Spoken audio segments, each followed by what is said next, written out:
Hi, this is Kevin Garlington from TotalTennisDomination.com, and in this video I'm going to show you the key points for hitting a great return of serve. So in this we're going to learn how to manage your footwork, how to manage your swing, and most importantly the racket face angle at contact. So there's a couple of different things that I want to talk about for the return. First of all, the two different styles of return.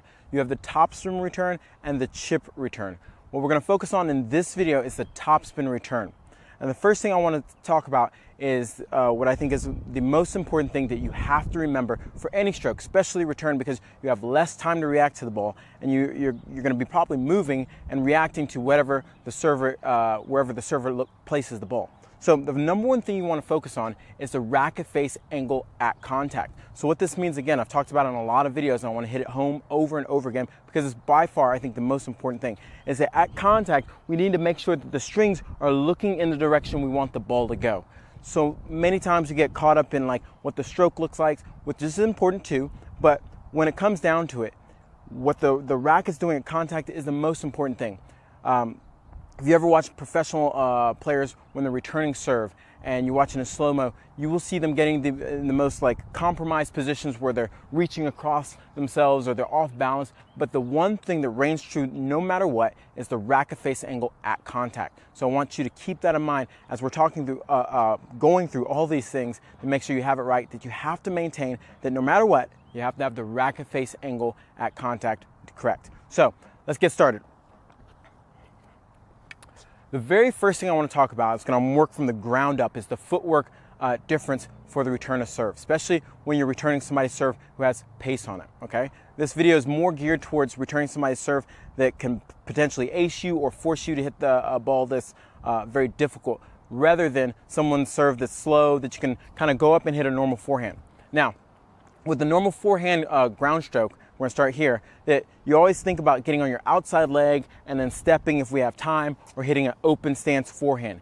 Those are two valid things. But when it comes down to return of serve, we change our footwork a little bit just to make sure that we have enough time. First of all, we want to start with a nice wide base. It's really important that, especially for the return of serve, we start with a little bit wider base than usual. You'll see this with all the best returners, how they have this very big wide base waiting. In the sense of having the wide base, they have a great foundation. You can see normally I recommend that your base be at least a racket length apart. Well, I'm going to extend this, and you almost want to get a racket and a half length apart. Now it's really important also, while you have this wide base, that you're on the balls of your feet. We don't want to be on the heels, okay? We want to be on the balls of the feet, ready to engage the ball. And the other part about having this wide base and having your footwork is the split step, the timing of your split step, which we're going to go over. It's really important that when we're sitting here waiting for the return, we time the split step correctly, and that the split step is going to be forward. This is also a difference in a lot of ground strokes, where we might have a standard split step where we're just standing still. For the return of serve, we want the split step to go slightly forward to give us some momentum, okay? Because we don't have the time to load the outside leg and then step into the ball, okay? So again, quick review. We want to have this nice wide base, feet wider than your racket's width, about a racket and a half. We want to have good suspension in the knees. We're bending, we're getting down nice and low. The next thing is we want to be on the balls of our feet, and we're going to have this little split step where we're going to go forward, okay? All we're going to do is go forward. The next part of the footwork is making sure we always start with our outside leg. Now, I'm going to talk about the forehand, but it's the exact same thing on the backhand. It's just opposite, and I'll explain that. So what that means is, with the outside leg, the first thing we're going to do, knowing that we're going to get a forehand return to serve, is that when I split, my first step is going to be with this leg going out to the ball and loading. It's really important.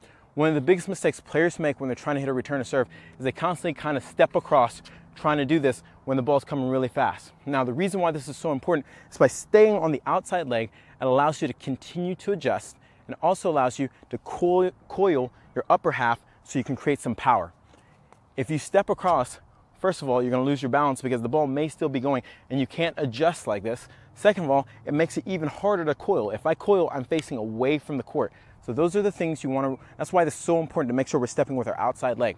Now I'm going to go through the footwork, and then we're going to come back around and add it in to the swing. So we're going to have this nice wide base. We're going to split. We're going to step with the outside leg, okay? And then I'm going to not really go over the swing right now, but I just want to go over the legs. But I'm going to have my swing ready here, and then I'm gonna use my outside leg to push off. So I'm gonna push and then land on my inside leg. Again, wide base, split, outside leg, okay? I'm gonna push off, land, and then use this to recover into the court, okay? So that's the footwork portion. I'm having trouble talking today. That's the footwork portion of the return to serve. Now, when we look at the backhand, it's no different. Whether you're a one-handed backhand or a two-handed backhand player, if you're a two-handed, same thing, split, outside leg, you're gonna launch off that outside leg and then recover on the inside. If you're one-handed, same thing, split, outside leg here, launch off, land on the inside leg. Really important that when we take this step forward here, that we loaded our leg. We're not just taking a step sideways unless the ball really pushes us. We're trying to step slightly inside the court, loading this leg and pushing forward. When we're pushing forward, we also don't want to, what I call, take off. We want to land the airplane. So a lot of players, what they do when they return a serve, they pop up, okay? So I don't want to make sure I'm going here, and you see how I stayed pretty low compared to outside leg popping up, okay? The reason why this is so important is because since we have less time, and usually for a first serve, the ball's not going to bounce that high. It's going to stay low. So if we start lifting off, it's going to make it harder to get behind the ball and have that great racket face angle that we need to get a consistent return back. Now, I hope you liked this video. If you do, give me a like below and look out for the up and coming part 2 to the serve return video. Go out and play tough. This is Kevin Garlington from TotalTennisDomination.com.